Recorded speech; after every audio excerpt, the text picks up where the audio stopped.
আজ মুক্ত শিক্ষা কেন্দ্র তেলিপুকুর পূর্ব বর্ধমান এই শিক্ষা প্রতিষ্ঠানে রবীন্দ্র মুক্ত বিদ্যালয়ের মাধ্যমিকের অঙ্কের ক্লাস করব। এর আগের ক্লাসে আমরা ত্রিকোণমিতি চ্যাপ্টারটা শুরু করেছিলাম। আজকে সেই চ্যাপ্টারের পরের যে অংশ সেটা নিয়ে আলোচনা করব। আজকে আমরা যে অংশটা আলোচনা করব সেটা হচ্ছে পূরক কোণের কোণানুপাত। আমরা আগেই বলেছি যে ত্রিকোণমিতি এই যে চ্যাপ্টারটা এটা হচ্ছে মেইনলি সমকোণী ত্রিভুজকে কেন্দ্র করে, এর সকল হিসাব সমকোণী ত্রিভুজকে নিয়ে হয়। তো পূরক কোণের যে কোণানুপাত এটা জানার আগে আমাদের প্রথম জানতে হবে পূরক কোণ কাকে বলে। যদি দুটো কোণ, মনে করছি দুটো কোণ, একটা হচ্ছে আলফা আর একটা হচ্ছে বিটা, এই দুটো কোণকে যদি যোগ করে যদি 90 ডিগ্রি হয় তাহলে আলফা হচ্ছে বিটার পূরক কোণ অথবা বিটা হচ্ছে আলফার পূরক কোণ।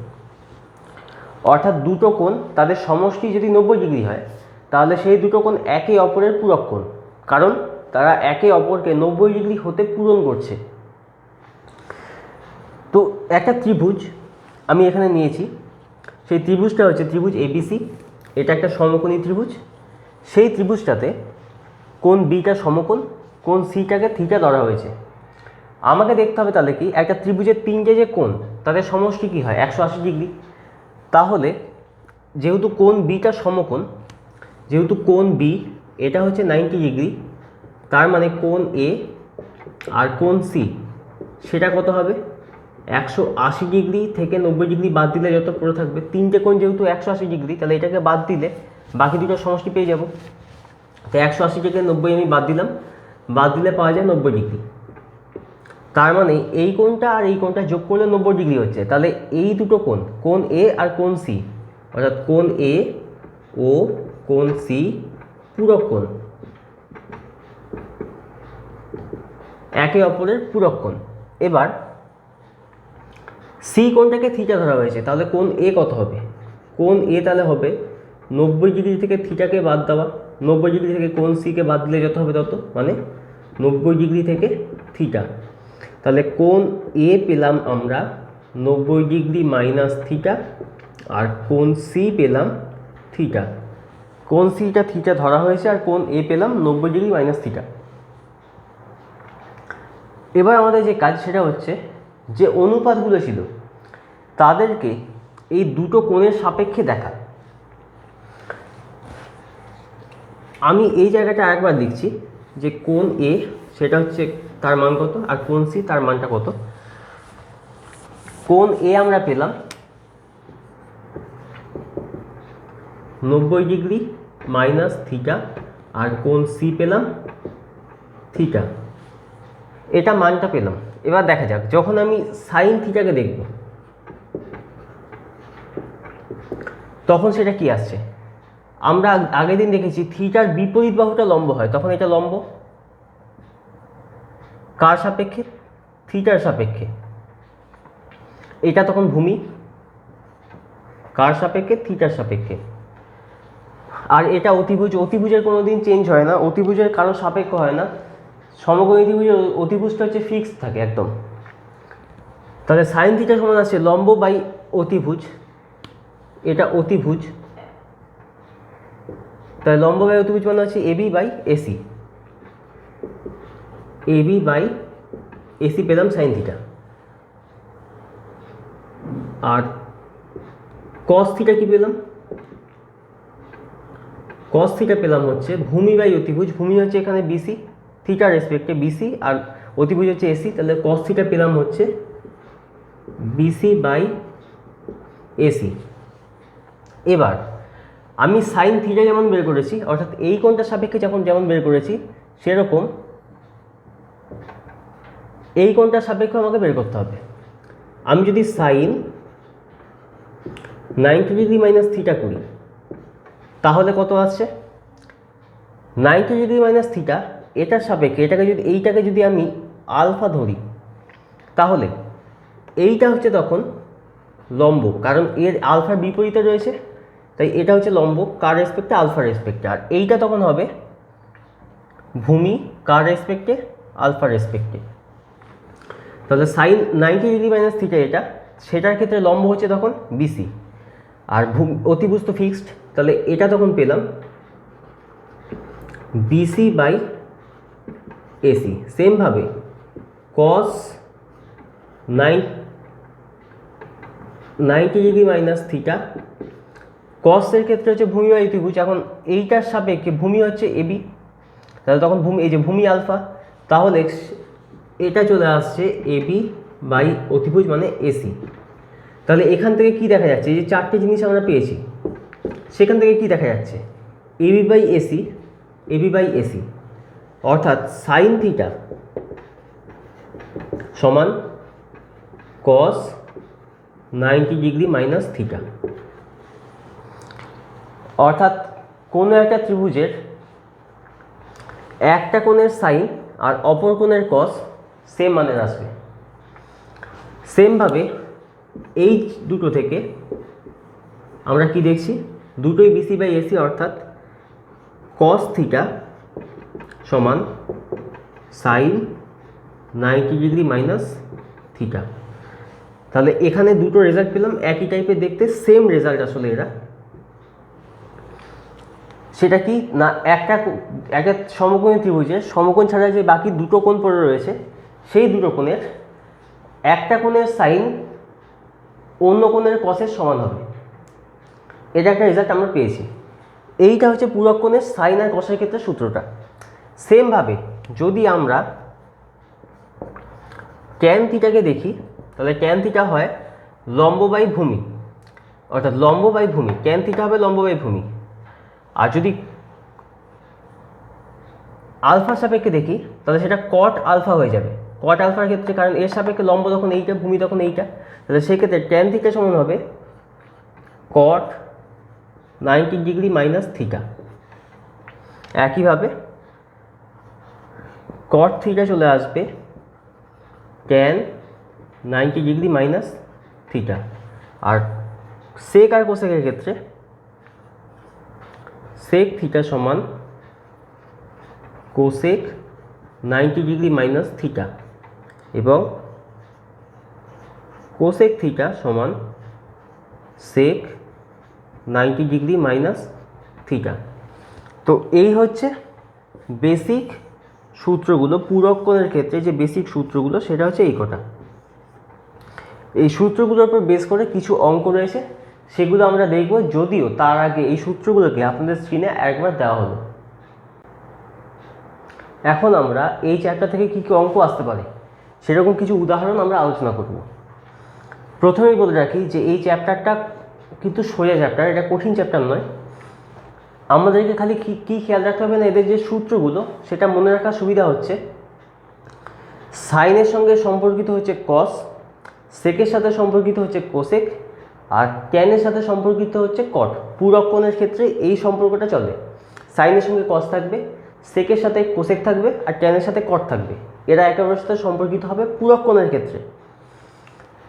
তো আমাকে একটা অঙ্ক দিয়েছে এরকম, এই অঙ্কটাকে যদি করতে হয় তাহলে আমি কিভাবে করব।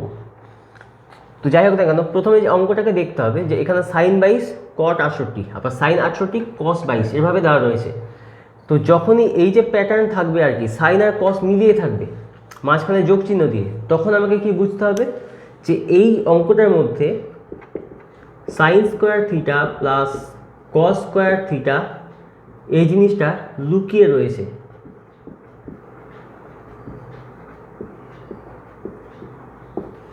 এই sine square theta plus cos square theta এই অংশটা আর কি, এটা লুকিয়ে রয়েছে এখানে। থিটা বলতে এই কোণগুলোর মানের কথা বলা হচ্ছে আর কি।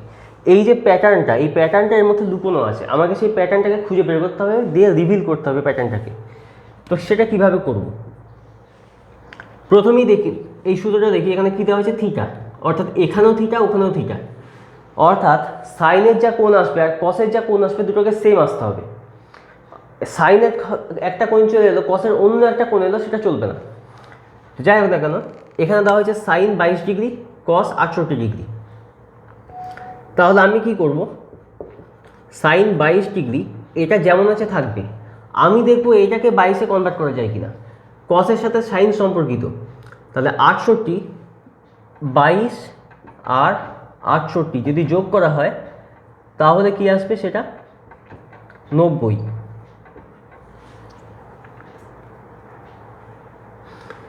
অর্থাৎ এই কোণটা আর এই কোণটা পূরক কোণ। তাহলে cos 68কে আমি লিখতে পারি cos 90 ডিগ্রি মাইনাস 22 ডিগ্রি। একইভাবে এখানে 68 রয়েছে, এখানে 22 রয়েছে, আমি সাইনকে চেঞ্জ করিনি, সাইনটাকে 22 রেখেছি, এটাকেও 22 করতে চাইছি, তাহলে এখানেও কিন্তু এই 68কে আমি 22-এ কনভার্ট করব। তাহলে সেক্ষেত্রে এটা কি হবে, এটাকে লিখব সাইন 90 ডিগ্রি মাইনাস 22 ডিগ্রি, আর এখানে এলো cos 22 ডিগ্রি। এখন সাইন 22 ডিগ্রি যেমন আছে রইল, cos 90 মাইনাস 22 আমরা কি দেখেছি, cos 90 ডিগ্রি মাইনাস থিটা কি হয়, সাইন থিটা। তাহলে এটা হয়ে গেল, এই পার্টটা হয়ে গেল সাইন থিটা অর্থাৎ সাইন 22 ডিগ্রি। এখানে আগে থেকে ছিল, আর এটা সাইন 22 ডিগ্রি আমি করলাম। এইটার ক্ষেত্রে কি হচ্ছে, সাইন 90 ডিগ্রি মাইনাস থিটা সেটা cos থিটা হয়, তাহলে এটা হচ্ছে cos 22 ডিগ্রি, তার সঙ্গে এই cos 22 ডিগ্রিটা গুণ হয়ে রয়েছে। তাহলে এই দুটো গুণ করে কি আসবে, দুটোই তো সাইন 22 ডিগ্রি, তাহলে সাইন স্কোয়ার 22 ডিগ্রি, এটা হয়ে গেল cos স্কোয়ার 22 ডিগ্রি। যেহেতু sine square theta plus cos square theta, তাহলে এটার মান হয় 1, তাহলে আমি এটা মান পেয়ে গেলাম। এটা হচ্ছে এই অঙ্কটা অ্যান্সার পেয়ে গেলাম যে এটার মান হবে 1। আমরা এবার নেক্সট উদাহরণ দেখব।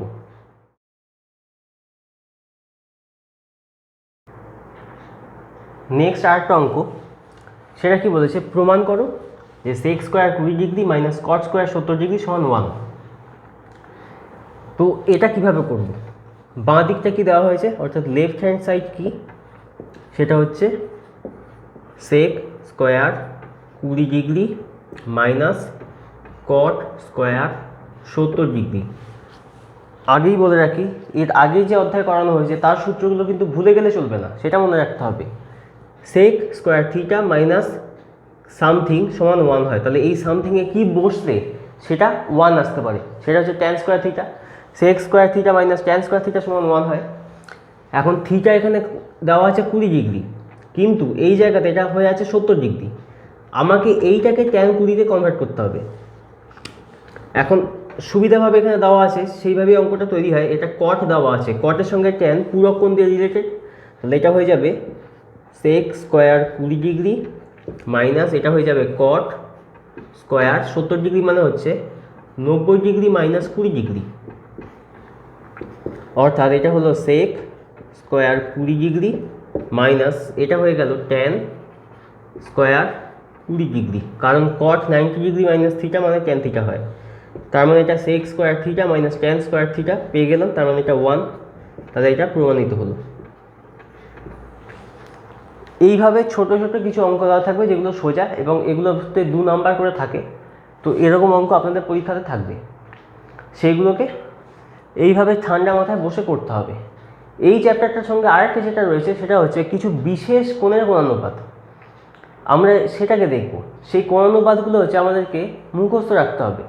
আমরা সেটার একটা ছক, সেটা আপনাদের স্ক্রিনেতে দেওয়া হলো।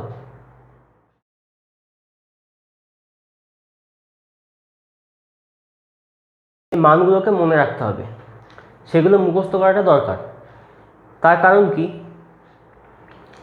অনেক ক্ষেত্রে সরল অঙ্ক আসবে, যে সরল অঙ্কগুলো আমরা একটু পর আলোচনা করব, সেগুলোর ক্ষেত্রে ওই মানগুলোকে মুখস্থ না রাখলে সেগুলো অঙ্কগুলো করা যাবে না। আর যদি মানটা মুখস্থ থাকে তাহলে খুব সোজা হয়, সরল অঙ্কগুলো সহজে চলে আসবে। এবং ত্রিকোণমিতিতে সবচেয়ে বড় যে প্রশ্নটা থাকে সেটা হচ্ছে হাইট অ্যান্ড ডিস্টেন্স এই চ্যাপ্টারে, যেখানে একটা প্রশ্নের অঙ্ক দেওয়া থাকবে, সেটা ত্রিকোণমিতির পদ্ধতি দিয়ে আমাদেরকে সমাধান করতে হবে। তো সেই অঙ্কটার জন্য এই মানগুলোকে মনে রাখা দরকার, যদিও সেইটার জন্য সমস্ত মান মনে না রাখলেও চলবে। সেটার ক্ষেত্রে শুধুমাত্র সাইন, কস আর ট্যান, তাদের 30 ডিগ্রি, 60 ডিগ্রি আর 45 ডিগ্রি, এই 3টে কোণের অনুপাত করা মনে রাখলেই চলে। তো আমরা এবার এই যে বিশেষ কোণগুলো যে কোণ অনুপাত, সেইটা নিয়ে দুটো অঙ্ক আমরা দেখব। আমাকে একটা অঙ্ক দেওয়া হয়েছে যে sine 30 degree plus cos 45 degree into sine 45 degree plus sine square 60 degree, তার মান কত। তাহলে এটা করতে গেলে আমাকে কী করতে হবে না, আমাকে এদের মানগুলোকে মনে রাখতে হবে। সাইন 30 ডিগ্রি হয় হাফ, প্লাস কস 45 ডিগ্রি হয় 1/√2, সাইন 45 ডিগ্রিও হয় 1/√2, plus sine square 60 degree, sine 60 degree মানে হয় √3/2, তাহলে এটা হচ্ছে √3/2 তার স্কোয়ার। এবার আমাকে সরল যে হিসাব হয় সেই হিসাব করতে হবে। তাহলে এটা হলো 1/2, এটা হচ্ছে 1/√2 আর √2 গুণ করলে রুটটা খালি উঠে যায়, 2টা পড়ে থাকবে, 2 প্লাস এটা হচ্ছে 3/4, তাহলে এটা হলো হাফ আর হাফ যোগ করে 1 যোগ 3/4, তাহলে আমরা এটা অ্যান্সার পেলাম 4-এর সঙ্গে 4 1 কে 4 আর যোগ 3 7, মানে 7/4, তাহলে এই সরলটার মান পেলাম আমরা 7/4।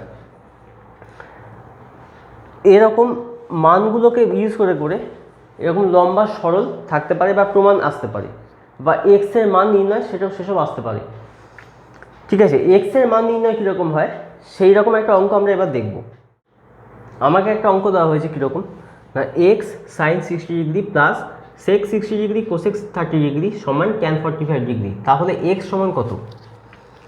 তো আমার প্রথম কাজ সেটা হচ্ছে এক্স ছাড়া বাকি যেগুলো রয়েছে তাদের মানগুলো বসানো। তার মানে এটা হচ্ছে এক্স সাইন 60 ডিগ্রি মানে হয় √3/2 প্লাস সেক 60 ডিগ্রি এটা হয় 2, আর কোসেক 30 ডিগ্রি সেটাও হয় 2, তাহলে সমান ট্যান 45 ডিগ্রি, ট্যান 45-এর মান হয় 1, অর্থাৎ এক্স ইন্টু √3/2 এটা সমান আসছে 1, 2 আর 2 গুণ করলে হয় 4, তাহলে 4টা ওদিকে কি বিয়োগ হবে -4, তাহলে পেলাম -3, অর্থাৎ x সমান পেলাম -3 ইন্টু এই জিনিসটা যখন ওই দিকে যাবে তখন এটা ঘুরে গিয়ে বসবে, তাহলে 2/√3, তাহলে √3 দিয়ে এটাকে যদি কাটা হয় তাহলে পাবো এখানে √3, তাহলে এটা পেলাম -2√3, তাহলে x সমান এলো -2√3। এরকম অঙ্ক আসতে পারে। তো এই চ্যাপ্টারটা আমাদের এখানেই শেষ। কিছু অঙ্ক সেটা আপনাদের স্ক্রিনে দেওয়া হলো, যে অঙ্কগুলো আপনার বাড়িতে একটু চেষ্টা করবেন। আর এর পরের ক্লাসেতে আমরা ত্রিকোণমিতির যে পরবর্তী যে চ্যাপ্টার অর্থাৎ শেষ চ্যাপ্টার সেটা হচ্ছে হাইট অ্যান্ড ডিস্টেন্স, অর্থাৎ ত্রিকোণমিতির যে গাণিতিক সমস্যা যেগুলো বা প্রশ্নের যে সমস্যা সেইগুলো আমরা আলোচনা করব। আজকের ক্লাস এখানেই শেষ হলো।